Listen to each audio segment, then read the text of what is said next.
투데이 인사이트 시간입니다. 아스트라자산 김장열 리서치 본부장 함께하겠습니다. 안녕하세요. 안녕하세요, 본부장님. 네, 반갑습니다. 네. 실적 시즌이 본격화되면서 미국의 빅테크들이 뭐 실적도 내놓지만 가이던스라고 해서 앞으로 뭐 분기나 연간에 대한 그렇죠. 일정의 어떤 가이던스, 우리가 이 정도는 할 수 있다라는 얘기를 하는데, 어제 같은 경우에 마이크로소프트가 실적 자체는 잘 나왔지만 가이던스를 매출 가이던스를 낮추다 보니까 우리나라 장에는 크게 영향을 주지는 않았지만 미국 선물이 좀 흔들리면서 오늘 시장 좀 크게 빠지는 거 아니냐 우려를 했는데, 다행히 또 보합권까지는 올려놨습니다. 네. 그리고 이제 장 마감 후에 뭐 나올 수 있지만 인텔이라든지 그리고 ASML이라고 네덜란드 기업도 실적 발표했고, 2월 초에는 또 애플이 실적을 발표하기 때문에 계속 넘어야 될 산들이 많은 것 같습니다. 국내에 좀 여러 가지 시사점이 있을 것 같아요. 그렇죠. 어떻게 보세요? 네, 일단 나온 거는 마이크로소프트하고 ASML, 네네네. 이제 소프트웨어하고 반도체 장비 두 양대 축인데요.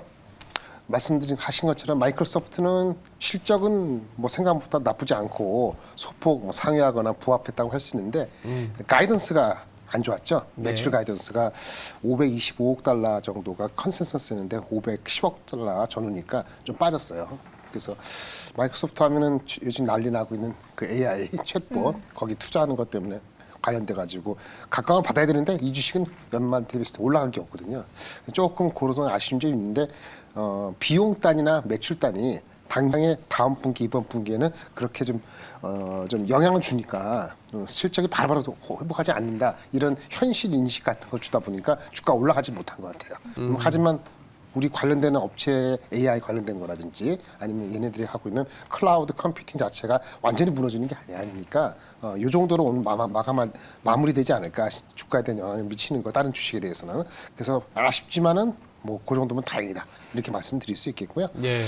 그 다음에 지금 말씀하신 ASML이 더 의미가 있는데 ASML은 실적은 뭐 그냥 쏘쏘 컨센 부합 정도인데, 얘네는 그 뭐 TSMC 마찬가지로 마진이 좋거든요. 마진이 좀 보통 30% 초반이 낮은 건데 이번엔 다시 33%까지 나왔으니까 마진에서도 1.1%포인트 이상 높았거든요. 매출도 소폭 상회했고 예상 괜찮았는데 가이던스가 더 좋았어요. 가이던스 중요하죠. 얘네들 받거든 주문이 있으니까.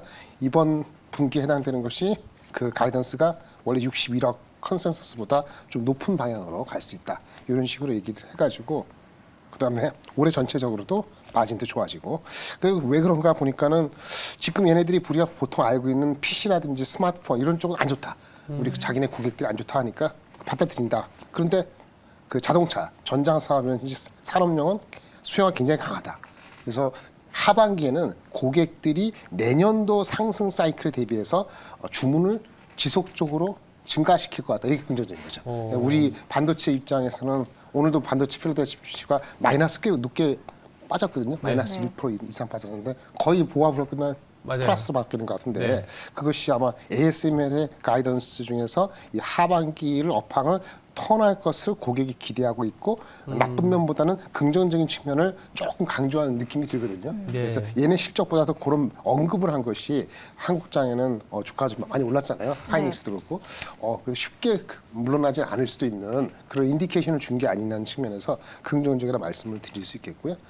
마지막으로는 이제 뭐 다음 주에 삼성전자가 디비전별로 발표하는 게 중요하고 31일 날, 그 다음 날인가 다다음 날 FOMC 결과가 나오는 바로 그날 애플이 실적을 발표하는 걸 알고 있는데 그 전체적으로 IT에서 가장 나쁜 것이 스마트폰이거든요. PC 다음에 스마트폰이 나쁜데 애플이 그나마 잘 나가고 있다, 이렇게 얘기를 한단 말이에요. 잘 나가고 있는 애플이 생산이 좀 부진했는데 가이던스를 어떻게 줄 것인지, 가이던스가 아니더라도 전반적인 해석을 어떻게 줄 것인지가 매우 중요한 현실 인식이기 때문에 전체적으로는 FOMC도 그 뭐 그다지 그 리스크라고 보지는 않는 지금 상황이기 때문에 애플만 넘어가면은 한 2월 중순까지는 좀 순풍이 조금 더 갈 가능성이 IT 쪽에서는 대기하고 있는 거 아닌가 하는 생각이 들어서 일단 전체적인 IT 시장, IT 주가, 반도체 주가의 추가 상승의 파라미터를 잘 넘으면은 일단은 단기적으로는 9분응선 넘어가는 정도. 아까 그 앵커님께서 말씀하신 뭐 2,400이 지지될 수 있느냐 네. 그런 측면에서 요거까지만 넘어가면은 지지될 가능성이 높아 보인다. 이렇게 말씀드릴 수 있겠습니다. 방금 전에 그 ASMR 실적에 대해서 말씀을 해주셔서 궁금한 게 네. ASMR 같은 경우에는 CEO가 지난해 말에도 직접 한국을 찾아서 이재용 삼성전자 회장도 만났고 해외 지사의 첫 투자처로 맞아요. 한국을 지정을 했는데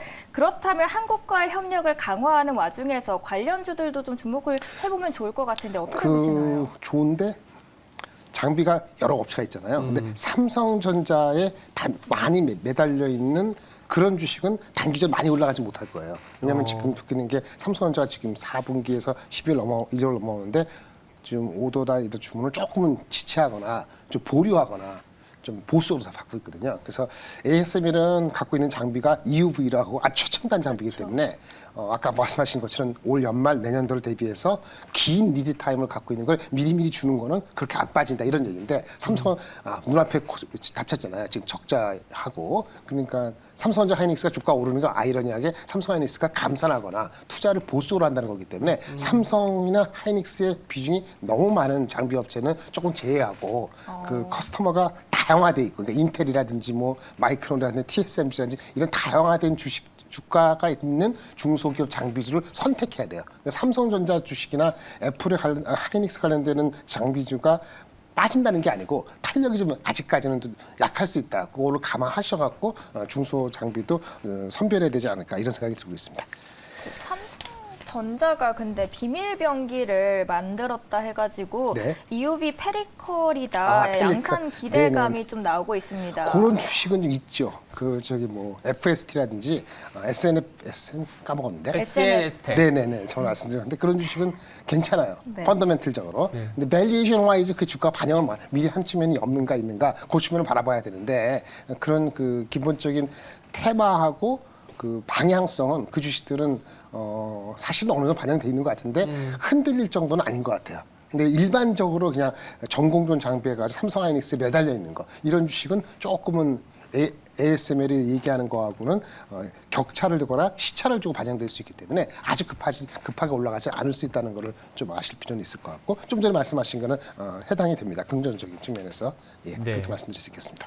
그리고 또 하나의 실적이 우리가 아마 좀 전에 발표된 테슬라거든요. 네네. 물론 이제 실적 자체는 매출액은 소폭 하회하고 EPS는 또 소폭 네네. 상회하는 실적을 보여주긴 했는데 전반적으로는 매출액이 조금은 둔화된다라는 얘기들을 하고 있습니다. 그렇죠. 예. 그리고 최근에 또 가격 인하도 하고 있고 그렇죠. 그런 예. 부분들이기 때문에 2차 전지 업계 우리나라는 또 되게 중요하잖아요. 이렇게 보면 테슬라가 만약에 가격 인하를 통해서 점유율을 늘리기 위한 작업이게 되면 2차 전지 큐브로스보다 우리나라의 어떤 마진이 또 박해지는 거 아니냐 이런 얘기들도 나와요. 어떻게 봐야 될까요? 그런 걸 반영해서 2차 전지 주식이 조정을 좀 받았죠. 그렇죠. 바닥에서 올라갔다 조정받았는데 Q가 따라준다 그러면은 결국은 2차 전지는 좀 길게 보는 상황이 있기 때문에 주가가 천천히 가다가 나중에는 긍정적인 측면을 반영할 거예요. 왜냐하면 테슬라가 가격 전쟁을 해가지고 BYD라든지 기타 업체들과 경쟁하는 측면이 있는 거잖아요. 유럽 시장이건 중국 시장이 간에 그런 측면에서 처음에는 전체적인 그런 마진 압력에 대한 우려가 있겠지만은 시장 자체가 성장을 계속할 수 있다. 왜냐하면 전기차 자체가 시장의 비중이 20% 됐으니까 아직은 15% 20%까지 가야 되는 거니까 ASP가 떨어지거나 마진 내려간 것을 결국은 Q로 만회한다는 시그널이 얼마나 빨리 보일지 모르지만 다음 분기는 뭐 하게 되면은 그러면은 그 미뤄진 그 성장성에 대한 기대감이 다시 부활할 수 있는 가능성이 여전히 남아 있다라고 보기 때문에 2차 장비주보다도 소재주나 이런 주식들도 많이 안 올랐다면은 그렇죠? 하락폭의 일정 부분, 흔히 말했을 때 한 50% 올라온다 그러는데 그런 측면에서 반등은 아직 여지가 남아 있다. 근데 이제 근본적으로 전기 자동차 시장 자체에서의 컴퍼티션에 대한 우려는 완성차가 가장 조금 보수적으로 영향을 받을 것 같고 긍정적이지 않게 2차 전지가 바닥에서 올라오는 거 있는데 모든 주식이 다 똑같이 뭐 PER, EV 따라서 25년 걸 때려당기느냐 이건 아닐 수도 있거든요. 네. LG 엔솔 같은 경우나 삼성 SDI도 SK 온도, 향후 투자에 대한 얘기가 왔다 갔다 하잖아요. 그 매크로에 대한 우려가 있기 때문에 2차 전지 주주가 올라갈 수는 있는데 매크로의 우려가 깔끔해서 되는. 그러니까 우리가 했을 때 FOMC 6월 끝나고 3월하고 5월 사이에 진짜 금리 인상이 멈춰지는지가 확인되는 그 시점이 됐을 때 2차 전지 주의 탄력이 좀 더 부각될 수 있을 것 같고요. 단기적으로는 바닥은 탈피했습니다만은 반도체주라든지 여기 금융주 올라가는 이런 식으로 편안하게 버티지는 못하거나 악유가 좀 있을 거는 같습니다. 그 조금 더 구체적으로 들어가서 네네. 2차 전지 대표적으로 LG 엔솔이 있는데 LG 네네. 엔솔이 또 오버행 이슈를 앞두고 그렇죠. 있는 만큼 다음 주죠. LG 엔솔을 갖고 있는 투자자분들께서는 어떻게 대응을 하면 좋을까요? 좀 보시죠.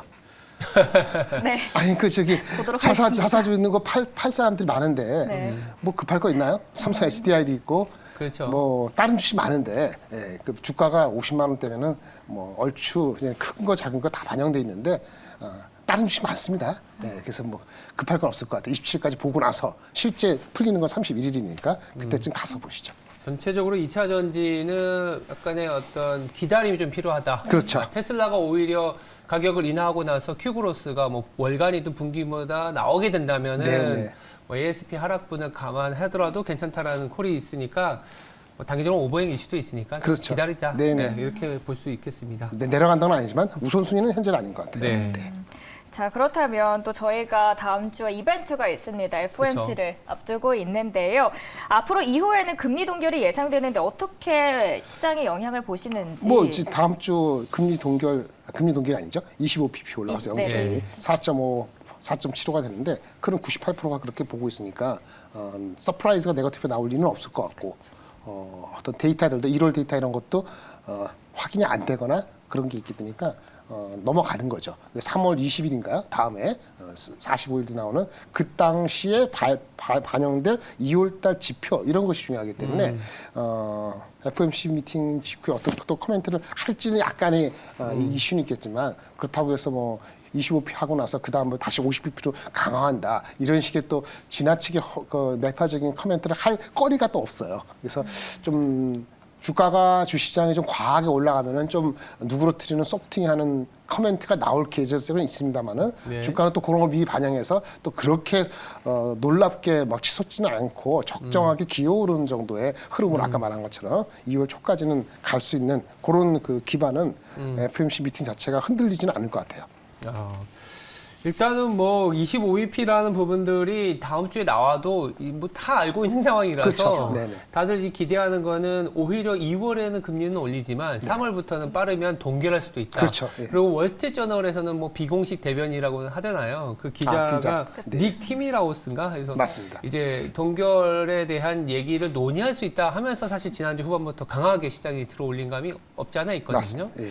어떻게 보세요? 뭐 동결 가능성보다는 뭐 약간의 더 금리 인상이 남아 있다고 보시는 건지. 3월 이후 말씀하시는 네. 거죠? 네. 그 지표가 나와야 돼요. 지표가 일단 CPI 는, 2월 달 거 봐야 된다. 네, 다 6%대 내려왔으니까 코안에 5%대. 근데 이게 내려가는데 이게 뭐 푹푹 빠지는 게 아니고 유가가 버티고 하니까. 그다음에 뭐 오늘도 보니까 월스트리트 아니 어디죠? 그 월마트인가요? 네. 최저임금 인상 많이 네. 했잖아요. 그러니까 임금 자체는 아직 타이트하거든요. 맞아요. 그런 측면에 대해서 있기 때문에 여전히 실적장이에요. 아까 가이드, ASML, 그 마이크로소프트 여러 업체들 얘기할 때, 매출은 그런데 가이던스는 어떤가 이런 거 갖고 계속 저울질할 거기 때문에 네. 그 주식시장이 제가 봤을 때 안정적으로 크리피업, 기어오르는 정도로 가는 것이 FOMC하고의 약간 신경전 줄다리기를 조금 더 연장시킬 수 있는 그러니까 주시장에서는 조금 더 이제 긍정적인 그 톤을 유지할 수 있는 그런 거기 때문에 가이던스가 아주 험악하게 나오고 그런 연달아 한 오늘 발표가 5개 됐는데 한 4군데 그렇게 되는 그런 식으로만 아니면은 체크는 되지만은 나쁘지 않게 흘러갈 수 있는 개연성이 있을 것 같아요. 네. FOMC의 이벤트를 좀 앞두고 지켜보고 이후에 대응을 하시는 게 좋을 것 같습니다. 그리고 저희가 1월 효과 누릴 수 있을까 계속 염려를 하다가 실제로 1월 효과를 누리고 있습니다. 네네. 이게 그렇다면 1월에 끝나지 않고 2월까지도 이어질 수 있을지가 좀 궁금하거든요. 네, 뭐 한국은 중국 리오프닝이 하나 있고 삼성전자 반도체 두 가지였잖아요. 네. 그래서 그거는 측면에서는 삼성전자 실적에 대한 가이던스가 아니죠. 미래에 대한 예측이 할 수 있는 전반적인 거, 특히 캐펙스 컷이 어떻게 되느냐. 이미 캐펙스는 컷한다고 다들 이제 알고 있고 기술적인 뭐 또 여러 가지 해석은 있습니다만 결국 이제 줄인다는 얘기단 말이에요. 네. 그래서 그런 거에 대한 확인 사살 사살이 아니죠. 확인해 주는 거 그것이 가장 중요하고요. 중국 리오프닝은 춘절이 끝나고 다음 주부터 다시 시작하니까 예. 중국이 데이터가 나올 텐데 너무 빨리 간 거 아니야? 이런 그 리얼리티 책이 있으니까 어저께도 물러나고 한 건데 네. 반도체가 올라가니까 실적 자체에서 반영되는 건 한 3월 정도 보기이기 때문에 그렇죠. 양에 있기 전까지는 설사 그 춘절 이후에 데이터가 나쁘더라도 추세를 바꿀 정도는 아닌 것 같고 많이 갔으면 잠깐 쉬어 반도체 좀 더 가볼래 뭐 이런 식으로 흐름이 돼서 주도주가 완벽하게 리오프닝주가 없어졌다라는 건 아니고 마치 2차 전지처럼 너무 많이 올라가니까 약간 숨고르기 하는 정도로 빠질 거기 때문에 그러면 반도체라든지 실적주밖에 없거든요. 그렇기 때문에 전체적으로는 장이 2200에서 2400 초중반 올라온 상태에서는 그냥 안 빠지고 이렇게 기어 오르고 버티는 이런 장이 아까 말씀드린 것처럼 2월 초까지 이어지는 데는 문제가 없을 것 같아서 효과라 친다면은 1월 정도 효과는 아니다. 1월에 많이 올라서 사실은요. 그렇죠. 예, 그래서 특히나 삼성전자 하이닉스 같은 경우는 얼마 올랐어요? 한 달 동안에 거의 20%? 그렇죠. 10% 하이닉스는 한 올랐죠. 20% 올랐고 삼성전자가 10몇 프로 네. 올랐는데 그것이 미국의 나스닥뿐만 아니고 반도체 지수도 비슷하게 올랐거든요. 한국이 언더퍼폼 안 했어요. 한국의 삼성전자 하이닉스가 언더퍼폼 안 했기 때문에 장이 버틴 건데 2월 달에도 그 장이 올라가는 정도가 그만큼 더 올라갈 것인지 그 폭은 낙관할 수는 없기 때문에 올라는 가거나 버틸 수 있다. 하지만 1월에 우리가 예상보다 괜찮았던 그 주가적인 퍼포먼스 효과는 아마 2월부터는 2월 초중반 넘으면 좀 쉬어갈까? 3월달 또 한번 기대해봐야지. 아니 기다려봐야지 하는 생각이 들 거기 때문에 2월의 강세호가 1월달 강세만큼 더 셀 수 있느냐라고 본다면은 IT 중심으로 봤을 때는 그 정도는 아닐 거고 버티는 장 이렇게 저는 일단은 규정하고 싶습니다. 버티는 장. 네. 그리고 최근에 이제 반도체가 올라가다 보니까 공급단의 이슈도 이 바닥을 만들어줬다고는 하지만 은근히 챗 GPT, AI 수요 그러면서 이 수요도 좀 회복될 수 있다라는 기대가 조금씩 들어오거든요. 네네네. 워낙 또 이제 IT 쪽을 잘 아시니까 최근에 이 챗 GPT라든지 이런 부분들 AI와 관련된 거 네. 로봇도 많이 움직이고 그렇죠. 어떻게 바라보고 계세요? 사람들이 기대 심리가 좋은 거죠.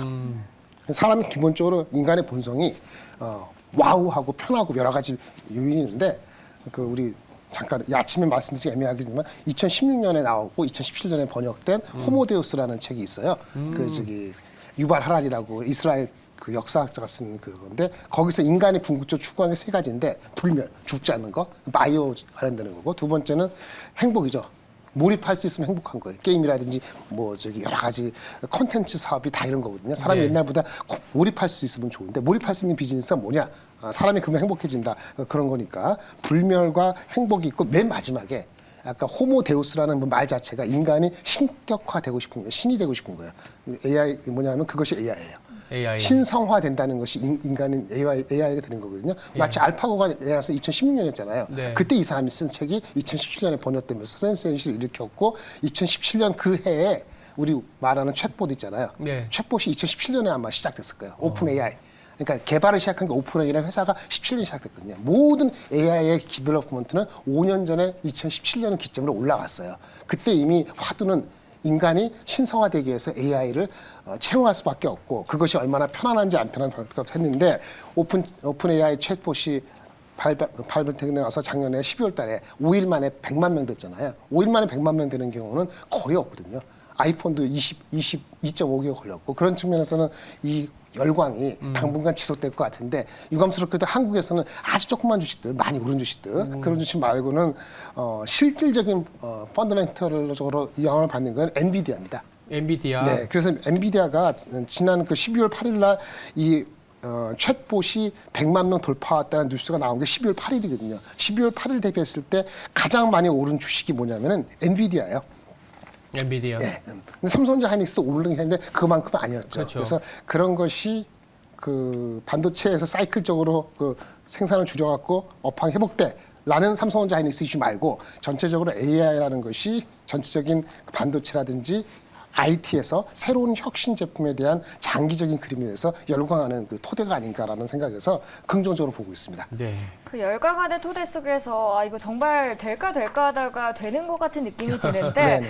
여기에다가 이제 구글이 이끌었던 검색 엔진의 그런 함께 연결고리가 무너지고 또 그렇죠. 새로운 패러다임이 생기는 건지 앞으로 그 장기성이 쭉 갈 건지 그리고 우리는 지금 그렇다면 투자를 해봐도 좋을지에 대해서 마지막 질문으로 여쭤볼게요. 구글에 투자하신다면은 그러실 필요는 없죠. 네. 검색 엔진이 그때 무너지느냐 그것도 지켜봐야 될 것 같고요. 구글도 가만히 있지 않은 거고, 그렇겠죠. 그렇죠? 마이크로소프트는 더 할 것이고, 근데 워낙 큰 회사이기 때문에 그 주식들을 그것 때문에 살 수도 없지만은 그 주식들, 그 오픈 AI 챗봇 때문에 얘네들이 당장의 어떤 임팩트를 받는 건 아니기 때문에 아까 말씀드린 것처럼 장기 트렌드거든요. 5년 걸쳐서 나온 혁신 제품이에요. 그러니까 애플의 아이폰 다음에 실질적인 혁신 제품이 처음 나온 게 17년에 해서 20년 나온 거란 말이에요. 5년 걸로 나왔고 앞으로 그 대중화되는데 한 3년, 5년 걸리니까 제가 보는 이건 트렌드는 3년, 5년이고 실질적인 수혜는 아까 말씀드린 것은 엔비디아다. 엔비디아가 높은 밸류에이션을 계속 받을 것 같고요. 지금 실적 때문에 만약에 주가가 빠지면은 살 수 있는 대기 수혜는 뭐 마이크론, 하이닉스, 삼성전 좋지만은 만약 하나를 꼽은다면 엔비디아가 단연코 중장기적으로 가장 큰 수혜다. 조그만 주식들 100%, 200% 오르는 거 그거는 실체를 파악하기 전에는 한 2월 중순 되면은 마무리되지 않을까. 그렇죠. 이렇게 보셔야 될 것 같습니다. 네, 알겠습니다. 그리고 재밌는 이야기로 시청자분께서 출근하기 너무 춥고 싫은데 챗봇이 대신 갔으면 좋겠다라고 이렇게 네. 이야기를 하고 있습니다. 지금까지 투자의 인사이트 시간이었고요. 아스트라자산 김장열 리서치 본부장 함께 이야기 나눴습니다. 오늘 말씀 감사합니다. 네, 감사합니다. 감사합니다. 네.